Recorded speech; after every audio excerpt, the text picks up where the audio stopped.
Olá, meus amigos. Vamos falar de livros. Uma das grandes paixões da minha vida são os livros. Isto desde que eu aprendi a ler. Tive uma professora, que por sinal era minha irmã, Efigeninha, que me estimulou muito a ler. Ela, sendo professora da 3ª e 4ª série primária, ela não só estimulou a mim, mas a todos os meus colegas de classe. A leitura. Nós tínhamos um clube de leitura na escola. E havia um dia por semana que esse clube de leitura funcionava.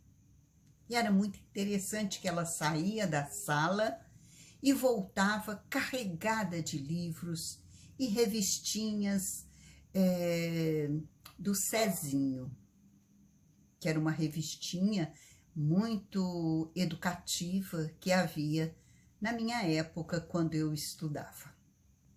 Ali ela distribuía os livros ou a revistinha para que a gente pudesse ler durante aquela aula.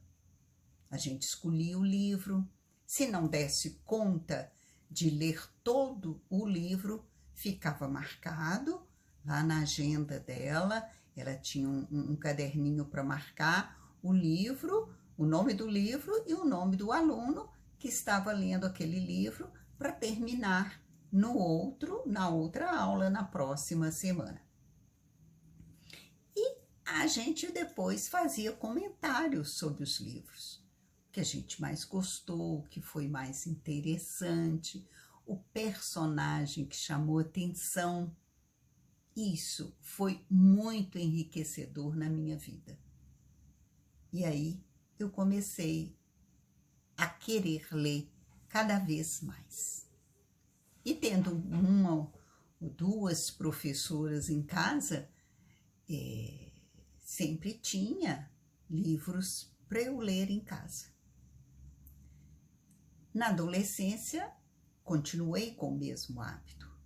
Quando então comecei a ler romances, eu sei que eu causava um certo incômodo na minha mãe, porque eu ficava agarrada num livro e mamãe falava: você não faz nada em casa porque você fica agarrada no livro lendo. E assim, o tempo foi passando e eu sempre gostando de ler.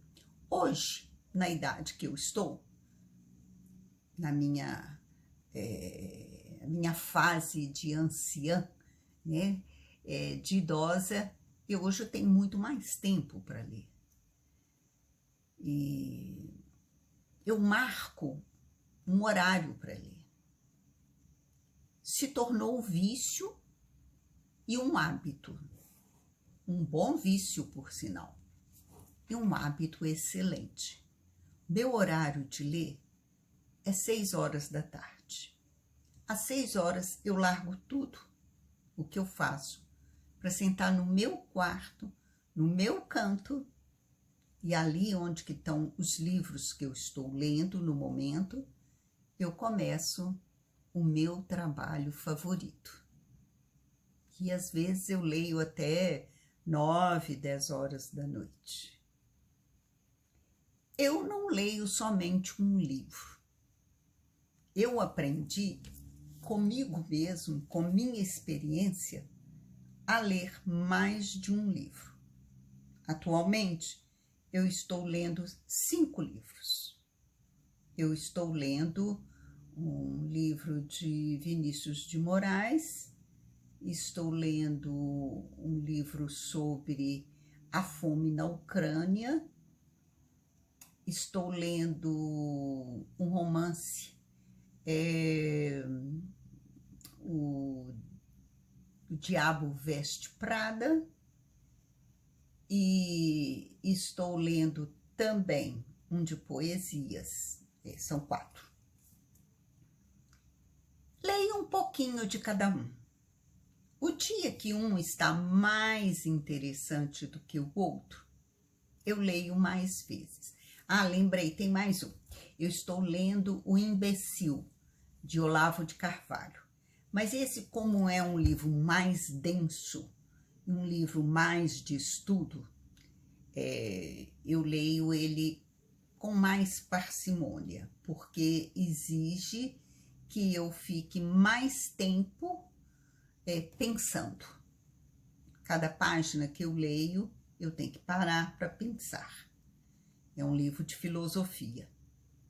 Então, eu tenho este hábito de ler às 6 horas da tarde, e aí eu vou 2, 3 horas lendo. Isso enriquece demais o meu vocabulário.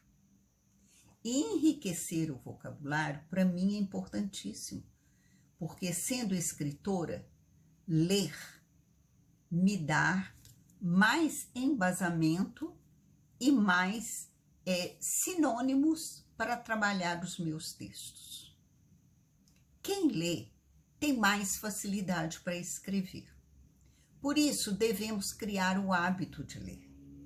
Não só para conhecimento próprio, porque à medida que a gente vai lendo, a gente vai conhecendo fatos, vai conhecendo lugares, vai conhecendo ideias, não é? E com isso, a gente vai enriquecendo a nossa cultura e, ao mesmo tempo, a maneira de conversar, a facilidade de dialogar com alguém, de contar sobre uma ideia e também sobre a escrita. Nos tempos atuais, a escrita anda trazendo certos problemas para nós.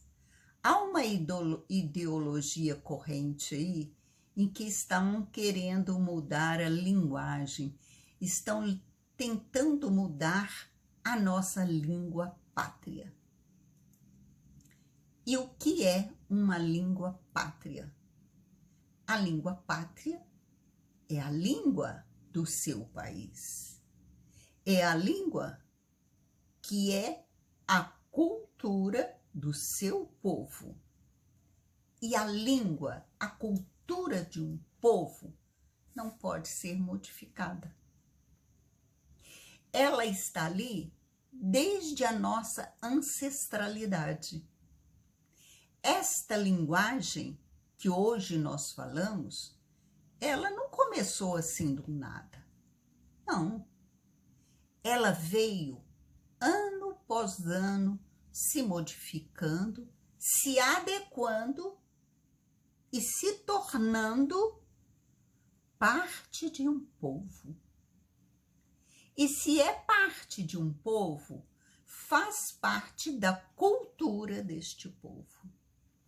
E cultura é algo que se constrói com o tempo. Uma cultura não se constrói da noite para o dia. Ela tem que vir se moldando, se apurando, para que este povo possa, daí a 100 anos, saber de onde começou, onde foi o início da sua cultura. Assim é a nossa língua pátria. Ela vem se aprimorando. E hoje ela é a língua de um povo. Interessante que o Brasil, sendo do tamanho que é, ele usa o mesmo tipo de linguagem. Existem países que a língua pátria ela é numa região de uma forma, noutra região de outra forma. Mas no Brasil não. Apesar desse país imenso, quase continental, nós usamos somente uma língua. É lógico que nós temos detalhes regionais. A região norte, nordeste Tem palavras próprias deles, como Minas aqui tem suas palavras criadas do cotidiano da vida do mineiro. Mas a linguagem, ela é única no nosso país. Nós usamos o português latino. Nem é o português de Portugal. É um português latino moldado dentro desse povo imenso que aqui veio morar e ainda com os adeptos, os que vieram da Europa, da China, do Japão. E a língua foi sendo preparada e hoje ela está inteira. Então, não há como modificar a nossa língua. Ela é única, ela é nossa. Nada de inventar palavras estranhas para se colocar na nossa linguagem. Porque essa linguagem é a que os mudos e surdos conhecem. Se modificar a nossa língua, os mudos e os surdos vão ter problema. E não somente eles, os dislexos também terão dificuldade. Então, amemos a nossa língua pátria. Amemos o nosso português. E para que o português seja bem escrito, seja bem falado, ele precisa ser lido. É preciso que a gente leia. É lendo que a gente apura a fala, apura a linguagem, apura a escrita. É impressionante como a gente vê que a escrita no Brasil está péssima. Seguindo as pessoas no Facebook ou mesmo no Instagram, a gente vê coisas de doer o coração. Palavras escritas erradas. Palavras desconectadas com o texto. Isto é falta de estudo da língua pátria. Isto é falta de ler. Portanto, meus amigos, vamos ler. Vamos ler. Temos tão bons livros por aí. Temos tão bons artigos, jornais, revistas, livros de romance, livros de histórias de vida das pessoas, de documentos, a história do próprio Brasil. Quanto livro bom sobre a nossa história nós temos por aí. E por que não aprender mais? E por que não querer mais? Falar a nossa língua com primor. Eu ia falar sobre um livro hoje, gente, e acabei modificando tudo. Fico devendo para vocês, no próximo encontro, o livro que eu ia falar hoje, que é O Arroz de Palma. Vocês sempre vão ver, quando eu mostro aqui o livro, vocês veem espelhado. Ainda não aprendi como eu vou fazer isso para não espelhar o livro. Era esse livro que eu ia falar hoje, comentar com vocês, O Arroz de Palma, mas ele vai ficar para uma próxima vez. E vocês vão ver que delícia de livro é esse. Obrigado por estarem aqui. Até a próxima, se Deus quiser.